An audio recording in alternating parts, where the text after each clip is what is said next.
আসসালামু আলাইকুম। আশা করি সবাই আল্লাহর অশেষ মেহরবানিতে ভালো আছেন।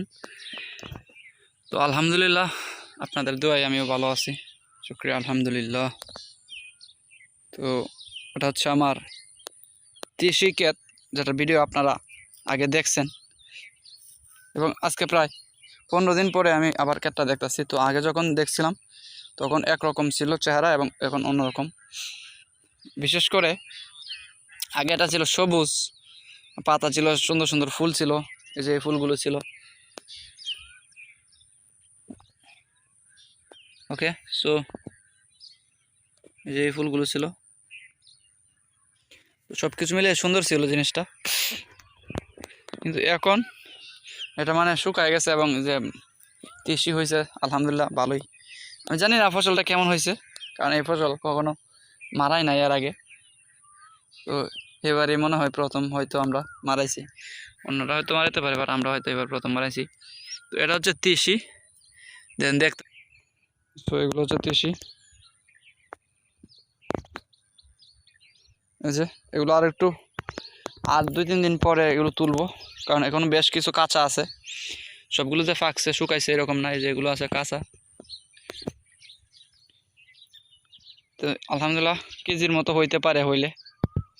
এবং এ পাশেও কিন্তু আছে বেশ কিছু, যেগুলো আমি আরও 2 দিন না 3 দিন পরে লাগাইছিলাম। তো এগুলো এখনো কাঁচা এবং এগুলো হচ্ছে একটু আগে পেকে গেছে। এটা কি গাছ সঠিক আমি, মনে হয় এটা সজ গাছ হবে, মানে সজ। তো আমি এক্স্যাক্টলি বলতে পারতেছি না যে এটা কি গাছ। আমার পরিচয় এটা কিন্তু সবাই জানে, এবং সবাই কিন্তু মানে যারা বাগান টাগান আছে, সবজি বাগান, তারা কিন্তু এটা আপনাদেরকে আপডেট জানাই। তো এটা হচ্ছে মূলার বাগান। দেখেন, মূলা কিছু আলি রাখছি, যাতে করে ভবিষ্যতে মানে কিনতে না হয় মূলার বীজ। এবং এটা হচ্ছে যে ডাটা মূলা আর এই বেগুন একসাথে দিয়েছিলাম। তো এটার খারাপ কি প্রভাবটা সেটা দেখুন। যে হচ্ছে আমার মূলা গাছ, এটা হচ্ছে বেগুন গাছ, মাত্র আধা হাত হবে, আধা তো হবে না, আধাত হবে। তো আধা হাত লম্বা বেগুন গাছে আবার বেগুন ধরছে, কারণ এগুলো হচ্ছে বয়স হয়েছে। তো বড় না হইলে কী হয়েছে, বড় হইলে হয়তো ফলন বেশি হইতো, একটা গাছে 10টা-15টা হয়তো এখন একটা গাছে 1টা বা 2টা হবে। এই হচ্ছে পার্থক্য, বাট বেগুন হচ্ছে। তো আলহামদুলিল্লাহ কয়েকটা বেগুন তুলে নিছে আম্মা, এবং এখানে আরও বেশ কিছু গাছ আছে, যে এই পাশে বেগুন গাছ আছে। ওকে, তো এখন দেখবো ইনশাল্লাহ যে এখানে কি পরিমাণ আমার এই তিসি হয়। এবং তিসি কিন্তু খেতে অনেক স্বাদ, শুনছি তিসি ভর্তা খাওয়া যায়, অনেক স্বাদ, সেই রকম স্বাদ লাগে। এবং আরেকটা বেগুন, মানে প্রচুর বেগুন আছে গাছ। যেহেতু এই গাছটা দেখে মনে হয়েছে যে এই গাছটা একটু ভালো হয়েছে, তাজা হয়েছে, ফলনও ভালো হয়েছে। দেখেন কি পরিমাণ ফল আসছে তিসি, মাশাআল্লাহ মাশাআল্লাহ। আর একটা জিনিস দেখেন, এই যে নিচে কিন্তু গাছ একটা ছিল, কিন্তু ডাল হয়েছে কিন্তু প্রায় 1 2 3 4 5 6 7 8টা ডাল হয়েছে। তো এখানে 8টা ডাল হয়েছে আলহামদুলিল্লাহ। এবং এগুলো কিন্তু এই যে একটা করে ডাল না, এটা 3টা ডাল।